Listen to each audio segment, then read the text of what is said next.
ក្នុងរជ្ជកាលនាសម័យនោះបានសង្គ្រោះកម្ពុជាឲ្យមានរូបរាងដូចសពថ្ងៃនេះការប្រើគ្រប់មធ្យោបាយរបស់ព្រះមហាវីរក្សត្រនៅក្នុងអតីតកាលជាការឆ្លុះបញ្ចាំងឲ្យឃើញអំពីព្រះតីយកចិត្តទុកដាក់ចំពោះជាតិនិងមាតុភូមិបើទោះជាត្រូវប្រឈមមុខនឹងការលះបង់ផលប្រយោជន៍ប្រជាជននិងជាតិខ្លះក្តីក្រៅពីព្រះមហាក្សត្រនៅមានបុព្វបុរសខ្មែរមួយចំនួនទៀតដែលមានភក្តីភាពចំពោះទឹកដីដែរដូចជាអង្គការកលាហោមគង់អាចារ្យហែមជាវអាចារ្យមាននិងអាចារ្យពូកំបោរជាដើមគឺសុទ្ធសឹងតែជាអ្នកលះបង់ក្នុងន័យដើម្បីបុព្វហេតុជាតិនិងទឹកដីហើយម្នាក់សុទ្ធតែបានប្រើជីវិតធ្វើជាដើមទុនទើបសល់ដែនទឹកនិងដែនគោកដល់សព្វថ្ងៃសម្រាប់មនុស្សចំនួនក្រោយរស់នៅតើកម្ពុជាពេលនេះបានដើរឆ្ងាយចេញពីដែនប្រវត្តិសាស្ត្រនេះហើយឬនៅបើគេពិនិត្យមើលអំពីឯកសារស្ដីពីប្រវត្តិសាស្ត្រកម្ពុជាបង្ហាញថាបើទោះជាពេលវេលាបានកន្លងផុតទៅជាង100ឆ្នាំទៅហើយក្តីក៏កម្ពុជាពេលនេះនៅតែស្ថិតក្នុងគ្រោះថ្នាក់មិនខុសគ្នាពីអតីតកាលប៉ុន្មានដែរទេលោកហ៊ុនសែនរងការចោទប្រកាន់ថាបានសាងកំហុសដ៏ធំមួយដែលធ្វើឲ្យវៀតណាមទទួលបានផលចំណេញមិនតិចឡើយពីការបោះបង្គោលព្រំដែនគោកនិងដែនទឹកនៅអំឡុងឆ្នាំ2013ក្នុងពេលគណៈបកសង្គ្រោះជាតិមិនទាន់ត្រូវបានរំលាយដោយតុលាការកំពូលពលរដ្ឋនៅតាមខ្សែបន្ទាត់ព្រំដែនស្រែកយំស្ទើររាល់ពេល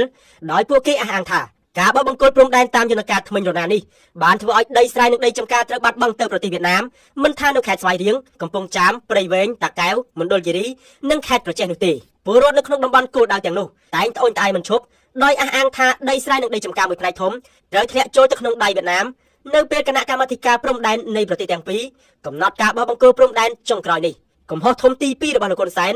ដែលនាំឲ្យវៀតណាមបានដៃយ៉ាងនេះនោះក៏ព្រោះតែទីក្រុងហាណូយពឹងផ្អែកទាំងស្រុងលើកិច្ចព្រមព្រៀងទ្វេភាគីលោកហ៊ុនសែនកាលនៅរដ្ឋមន្ត្រីការបរទេសក្នុងពេលដែលវៀតណាមគ្រប់គ្រងកម្ពុជាពេញដៃនៅឆ្នាំ1985និងសន្ធិសញ្ញាបំពេញបន្ថែមឆ្នាំ2005ឧបករណ៍ច្បាប់ទាំងនេះហើយដែលក្រុមអ្នកប្រជាធិបតេយ្យចាត់ប្រកាន់ថា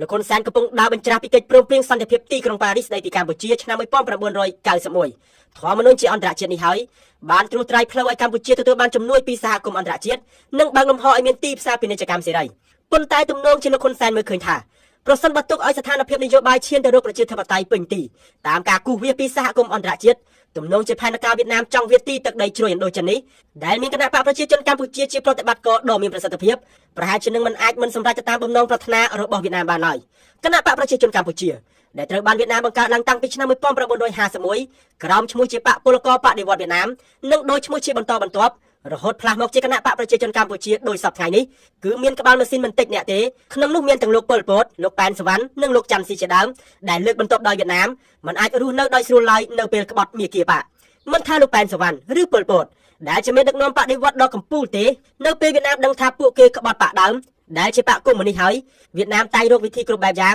បង្កើតឲ្យមានការសង្ស័យលែងទុកចិត្តគ្នា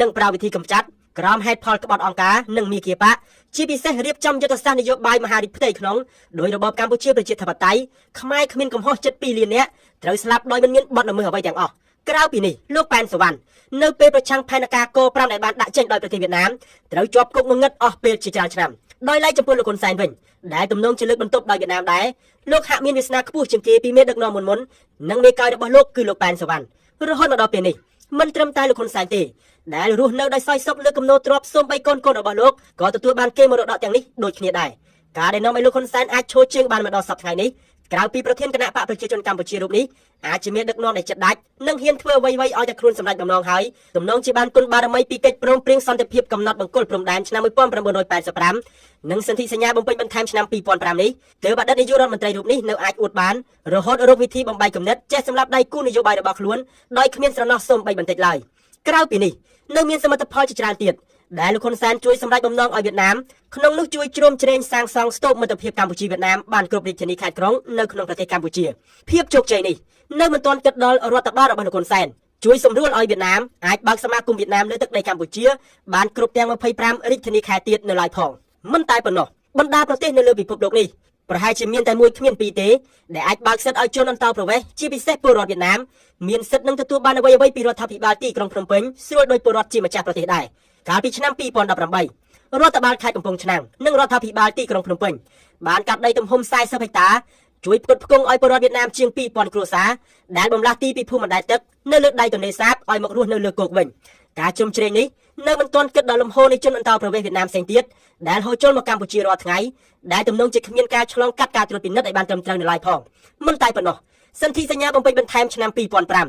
ដែលជួយឲ្យសន្ធិសញ្ញាឆ្នាំ1985រស់ឡើងវិញក្នុងពេលកម្ពុជាស្ថិតក្រោមការត្រួតត្រាដោយវៀតណាមនោះបានធ្វើឲ្យដែនគោកនិងដែនទឹកត្រូវបាត់បង់ទៅប្រទេសវៀតណាមមិនតិចគីឡូម៉ែត្រនោះឡើយ តាមរយៈយន្តការនេះកម្ពុជាត្រូវបាត់បង់ដែនសមុទ្រចំនួន 30,000 គីឡូម៉ែត្រការ៉េខណៈកោះត្រល់និងប្រជុំកោះដទៃទៀតក៏ត្រូវរបូតទៅវៀតណាមដូចគ្នាដែរការខាតបង់នេះមិនមែនតែវៀតណាមទេជាមួយថៃឯនោះវិញកម្ពុជាក៏ត្រូវបាត់ដែនសមុទ្រដូចគ្នាដែរតាមរយៈឯកសារស្តីពីការចរចាដោយសម្ងាត់នៅឆ្នាំ1997រវាងថៃហើយនិងវៀតណាមថៃដណ្ដើមបានដែនសមុទ្រកម្ពុជា 30,000 គីឡូម៉ែត្រការ៉េបន្ថែមទៀតការច្បាមយកផ្ទៃសមុទ្រខ្មែរនេះតាមពិតទៅលោកហ៊ុនសែនក៏ធ្លាប់បានតវ៉ាជាមួយថៃនៅទីក្រុងបាងកកម្ដងដែរប៉ុន្តែភាគីថៃតម្រូវឲ្យលោកហ៊ុនសែនទៅទាមទារជាមួយវៀតណាមដូចគ្នាដោយប្រើប្រាស់សន្ធិសញ្ញាដែនទឹកប្រវត្តិសាស្ត្រឆ្នាំ1982មកដោះស្រាយតែចាប់តាំងពីពេលនោះមកបញ្ហានៃការតវ៉ារបស់លោកហ៊ុនសែននៅបន្តស្ងៀមស្ងាត់រហូតមកដល់បច្ចុប្បន្នស្របពេលកោះកុដដែលស្ថិតក្នុងខេត្តកោះកុងដែលមានផ្ទៃក្រឡាប្រមាណ105 គីឡូម៉ែត្រការ៉េមានបណ្ដោយប្រវែង25 គីឡូម៉ែត្រនិងទទឹង9 គីឡូម៉ែត្រដែលឯកសារជាច្រើនបញ្ជាក់ថាកម្ពុជាត្រូវមានចំណាយពាក់កណ្ដាលដែរនោះរដ្ឋាភិបាលគ្រួសារហ៊ុនមិនបានប្រើយន្តការអន្តរជាតិដើម្បីទាមទារទេទោះបីជាពេលនេះថៃកំពុងគ្រប់គ្រងកោះកុដនេះទាំងស្រុងក្តី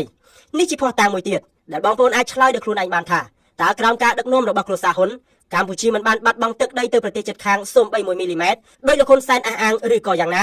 លើពីនេះភាពមិនច្បាស់លាស់ដោយខ្លួនឯងនៅចំពោះមុខចំនួននៃការដណ្ដើមគ្នាកាន់កាប់ប្រាសាទតាមាន់តូចតាមាន់ធំនិងប្រាសាទតាក្របីជាកម្មសិទ្ធិរបស់កម្ពុជាប៉ុន្តែបច្ចុប្បន្នប្រាសាទតាមាន់តូចត្រូវបានថៃគ្រប់គ្រងទាំងស្រុងរីឯប្រាសាទតាក្របីនិងប្រាសាទតាមាន់ធំត្រូវបានពុះចែកគ្នាគ្រប់គ្រងនេះជាភស្តុតាងមួយទៀតចង្អុលបង្ហាញថាតើសារនយោបាយរបស់គ្រួសារហ៊ុនដែលថាក្រោមការគ្រប់គ្រងរបស់ខ្លួនមិនបានធ្វើឲ្យកម្ពុជាបាត់បង់ទឹកដីទៅប្រទេសជិតខាងសូម្បី1 មីលីម៉ែត្រសូមបងប្អូនពិចារណាដោយខ្លួនឯងជារួមបើទោះជាការកំណត់ព្រំដែនគោកឬព្រំដែនទឹកតាមយុទ្ធសាស្ត្រណាក៏ដោយក៏កម្ពុជាបច្ចុប្បន្ននេះប្រហែលជានឹងបាត់បង់ទាំងដែនទឹកនិងដែនគោកទៅប្រទេសជិតខាងដោយការអះអាងរបស់ពលរដ្ឋនៅតាមព្រំដែនដែលគេពិបាកនឹងប្រកែកបានណាមួយវិញទៀតកិច្ចព្រមព្រៀងដោះដូរដីតាមបន្ទាត់ព្រំដែនក្រសួងការបរទេសវៀតណាមបានបង្ហាញថាភូមិមួយចំនួនដែលត្រូវដោះដូរគឺស្ថិតនៅក្នុងខេត្តមណ្ឌលគិរីខេត្តស្វាយរៀងនិងខេត្តរតនគិរីហើយនៅភូមិដទៃទៀតដែលត្រូវទូទាត់នៅពេលក្រោយខ្ញុំសែនសេចក្ដី VOD